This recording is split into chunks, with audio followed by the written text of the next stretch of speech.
Senate is about Nigeria and Nigerians.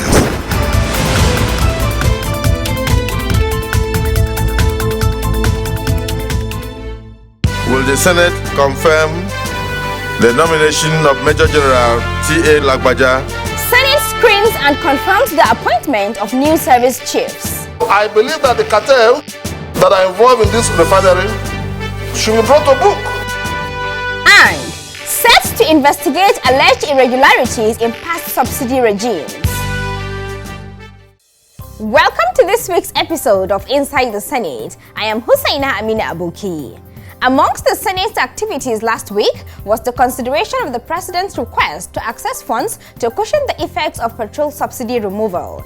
The Senate also screened and confirmed the appointment of new service chiefs, while also entertaining motions that directly affect Nigerians, amongst other things. Details of these in our package this week. We will be back shortly. Stay with us. The agenda of a lawmaker want to make law to ensure peace and security of this country. My main aim is to do the commanders representation that will bring a lot of improvement.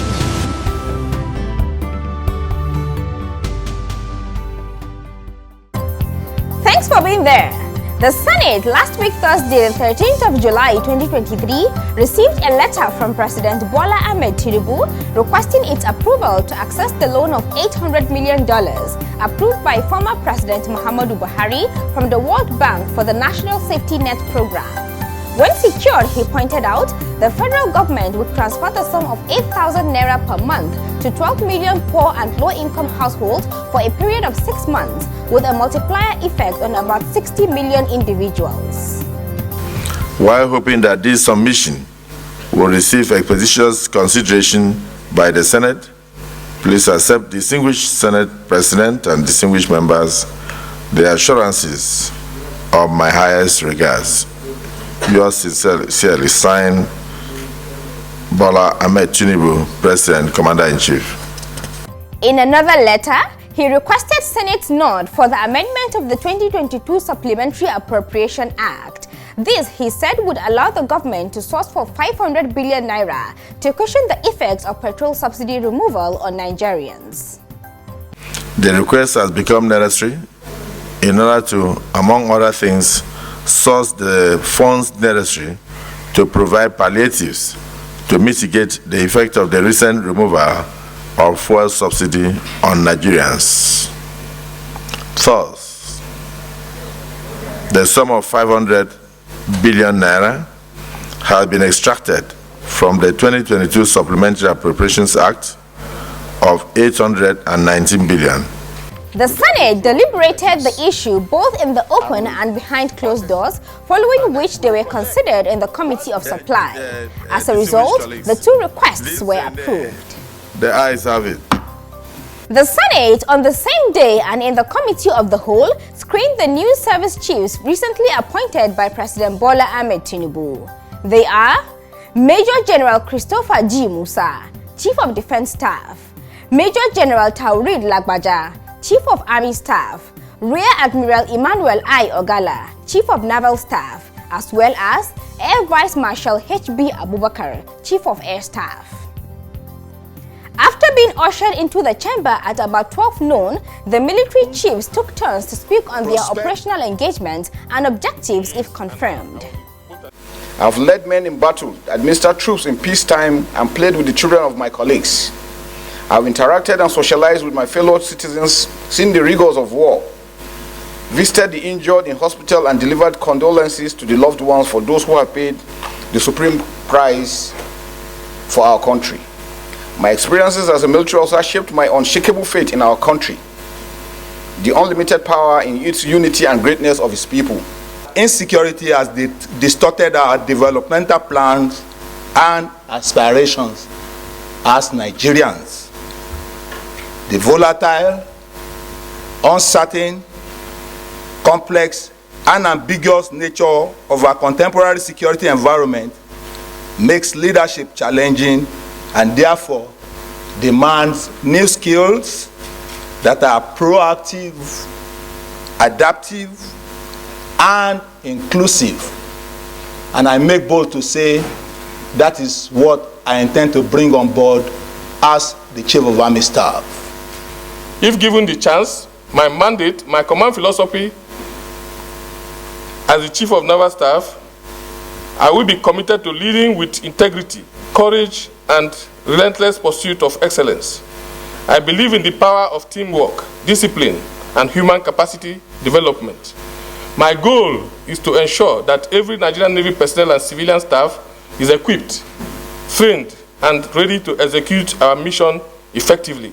Bearing in mind the huge investment by the government, a lot is expected on the Nigerian Air Force to deliver on its mandate and ensure peace returns to troubled spots in the country. It is on this premise that we intend to provide justification to government for the support we are enjoying so far and even as the rebuilding efforts continues. Therefore, though our ultimate focus will remain our war-fighting capability, immediate steps will be taken to institute the NAF as relevant to government's everyday peacetime development efforts as possible. The rest of the screening continued behind closed doors. Thereafter, the question for their confirmation was put before the senators. Will the Senate confirm the nomination of Major General C.J. Musa as Chief of Defense Staff? Those in favor of the confirmation say aye. Aye. Those against say nay. The ayes have it. Will the Senate confirm the nomination of Major General T.A. Lagbaja as Chief of Army Staff? Those in favor say aye. Aye. Those against say nay. The ayes have it. Will the Senate confirm the nomination of Rear Admiral Emmanuel Ikechukwu Ogala as Chief of Naval Staff? Those in favor say aye. Aye. Those against say nay. The ayes have it.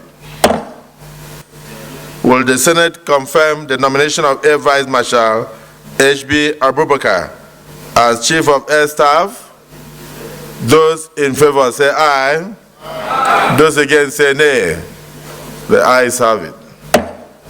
Earlier on Tuesday, the 11th of July 2023, the Senate considered a motion calling for the investigation of monies expended on petrol subsidy by NNPC Limited.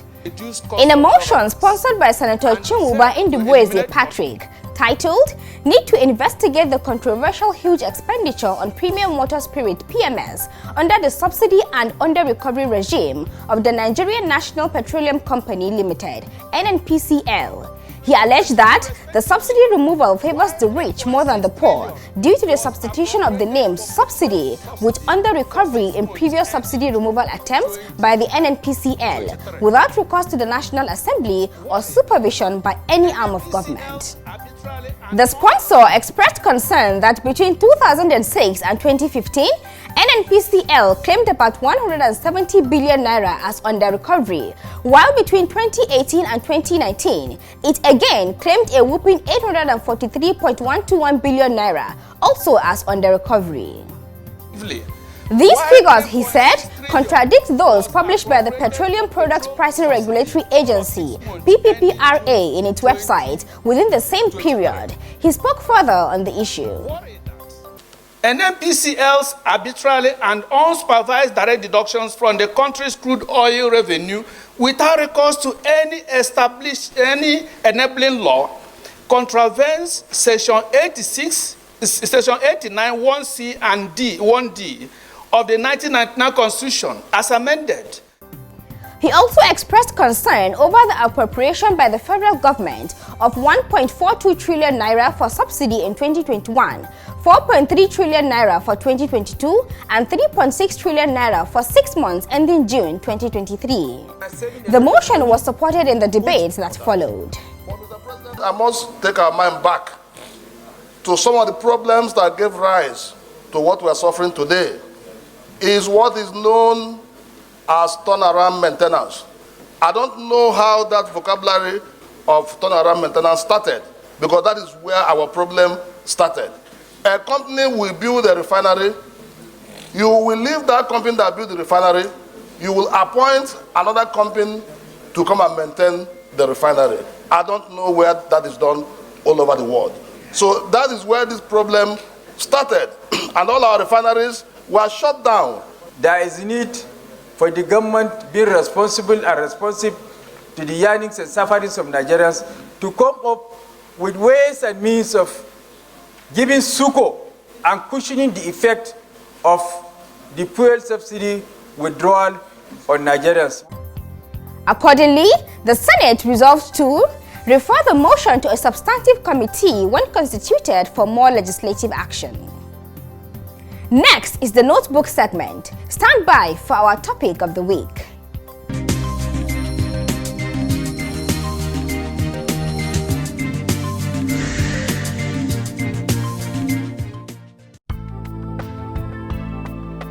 A motion is a proposal or request brought before the Senate for discussion or debate in support or against it. It is always titled and presented by a senator or a group of senators who are referred to as sponsors or movers of the motion. The motion is always accompanied by prayers required to be adopted by the Senate and referred to as Senate resolutions. After adoption, the resolutions are referred to the authority to which the motion is directed for necessary action.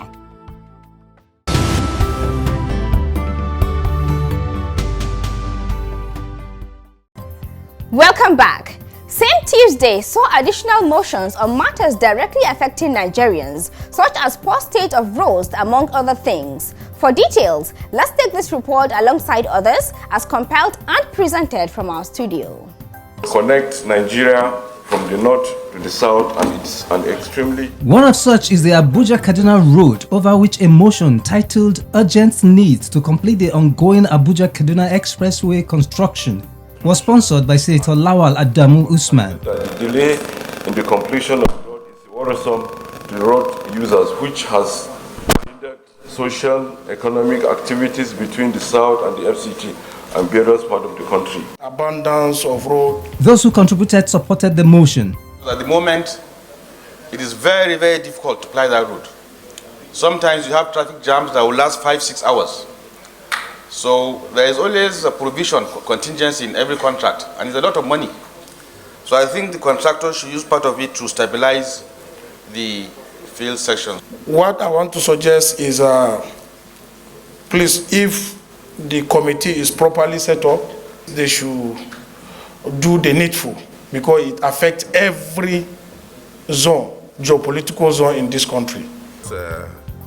And so the Senate then resolved to mandate the Senate Committee on Works, when constituted, to engage the Federal Ministry of Works, Federal Ministry of Finance, and FEMA and find out the reason for the delay in completing the project.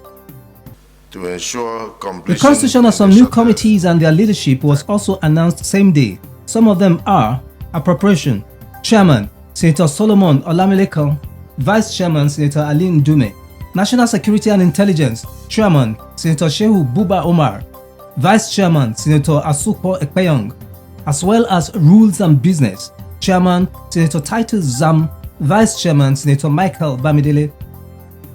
Wednesday, the 12th of July 2023, the Senate congratulated President Bola Ahmed Tinubu on his emergence as ECOWAS chairman at its 63rd ordinary session held in Bissau, capital of the Republic of Guinea-Bissau. A motion on this, titled Congratulating President Bola Ahmed Tinubu GCFR on his recent emergence as the chairman of ECOWAS, was sponsored by the Deputy Senate President, Senator Barrow Jibrin. He stated that the president is most deserving of the new position in view of Nigeria's role in stabilizing the ECOWAS since its establishment. Since the establishment of ECOWAS in 1975, Nigeria has played key leadership roles, particularly in the promotion of sub-regional security, defense of democracy and human rights, economic integration, and collective response to security within the sub-region, and ECOWAS is even better placed under the chairmanship of President Bola Ahmed Tinubu, GCFR, in the discharge of the above mandates, among others. Senators, including the former Senate President, spoke in support of the motion.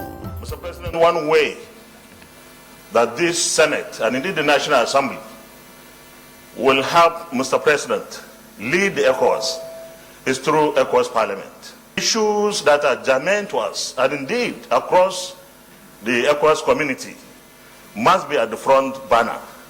And for us, security, infrastructural development, and these are some of the issues that Mr. President himself has championed before and has promised to champion. Because some of the people that are causing certain security challenges in the country don't seem to be Nigerians. And I think the elevation of our president, the leadership of ECOWAS, will give us the privilege and the platform to address this infiltration of our country by elements that do not share our vision. And it's coming at a time when our people in the sub-region are being harassed.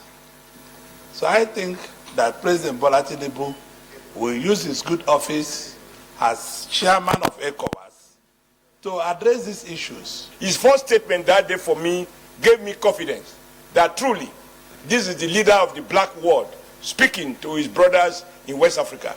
May that spirit be sustained.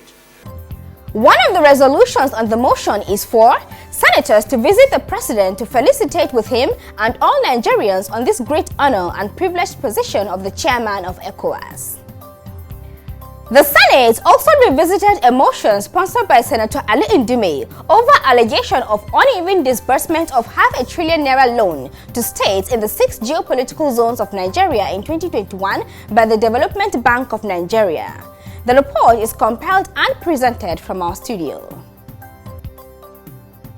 In the motion titled, "Need to investigate the disbursement of loans by Development Bank of Nigeria to micro, small and medium-scale enterprises in Nigeria from 2015 to date," the sponsor maintained his position in a motion of similar content moved on the 16th of November 2022, in which he alleged that there exists a huge disparity in the disbursement of the bank's loan of ₹483 billion meant for the 6 geopolitical zones of Nigeria, giving the breakdown as follows. The Southwest got 57%, but Lagos got 47%, and other 5 states of the Southwest got 10%. South-South 17%, North Central 11%, Southeast 9%, Northwest 5%, and Northeast 1%. Chairman of the ad hoc committee that investigated the first motion reminded the Senate of their findings. Actually, these funds came from the German International Financial Corporation. And when they brought this, they came with a lot of criteria, terms of which this loan will be disbursed. And when we were looking at it, we felt definitely some areas or some communities or some centers, regions in this country will definitely not be able to access. What we need to do as a Senate is to see how we can look at those criteria. Even if it is we're setting up a ad hoc committee, the ad hoc committee should be responsible to looking at ways to mitigate those lapses that makes our people not being able to access these loans. The Senate President also commented. It's business. They may want to set their own criteria. And so the criteria for the states that are outside Lagos may not be able to meet the criteria. Still, I think we should look into the issue. Why I think we should look into the issue is that there may be recommendations here that can help us in future. Therefore, it was resolved to set up an ad hoc committee to further investigate the matter and report back in 4 weeks. The Senate also considered a motion seeking the scaling up of awareness on anthrax, a zoonotic disease that has already broken out in countries across the ECOWAS region, particularly Ghana and Togo. Experts say anthrax is primarily an animal disease transmittable to humans through the inhalation of anthrax spores and consumption of infected animals' products such as hides and skin, meat or milk. With Nigeria being at high risk of the disease, Senator Ezenwa Onyenwuchi sponsored a motion on the need to address the low level of awareness and preparedness to prevent the outbreak of anthrax in Nigeria. Worried by Nigerians' low level of preparedness and awareness, as a good number of Nigerians are ignorant of the outbreak of the anthrax disease, how it is transmitted, or the risk it portends. No nationwide livestock vaccination exercise against anthrax disease as a means to prevent this disease from infiltrating the country has been announced by the federal government. The motion was supported. This kind of call is also a wake-up call for all the various healthcare and control institutions, that it is indeed a lot better to prevent anthrax from coming into our land than to begin to run helter-skelter if and when it happens. From study, it has even been found out that it can be transmitted through insect bites, like mosquito and stable flies. And the longevity of the bacteria is as bad as that. It can last up to 2 years in water and up to 50 years in milk and dry skin. It means that some of us who enjoy eating pomo are very much at danger. It's also as dangerous as affecting the kidney and the lungs. So I'm supporting this motion and urging the Senate to, as a matter of urgency, get in touch with the National Center for Disease Control so that we can arrest the situation before it becomes a natural disaster. Accordingly, the Senate resolved to urge the Nigerian Center for Disease Control alongside the relevant agencies to embark on a nationwide vaccination of livestock with anthrax spore vaccine. Our profile segment is next. Stand by for our Senator of the Week.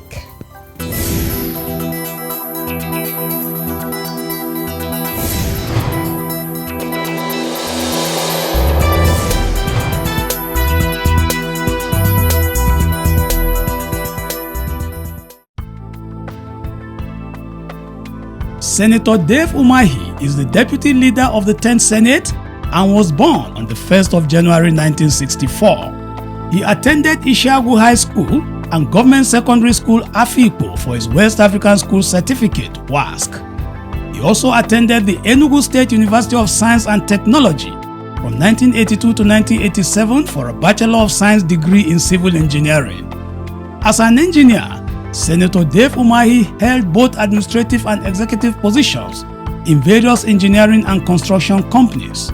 On the political turf, he also held administrative and political positions under PDP in Ebonyi State from 2009 to 2011 and was deputy governor from 2011 to 2015. He was elected governor of Ebonyi State, serving 2 terms from 2015 to 2019 and 2019 to 2023. He contested and won election into the Senate in the 2023 general election to represent Ebonyi South Senatorial District and was elected Deputy Senate Leader recently. He also holds the national honor of Commander of the Order of the Niger, CON. His legislative interests include education, agriculture, and security, among others.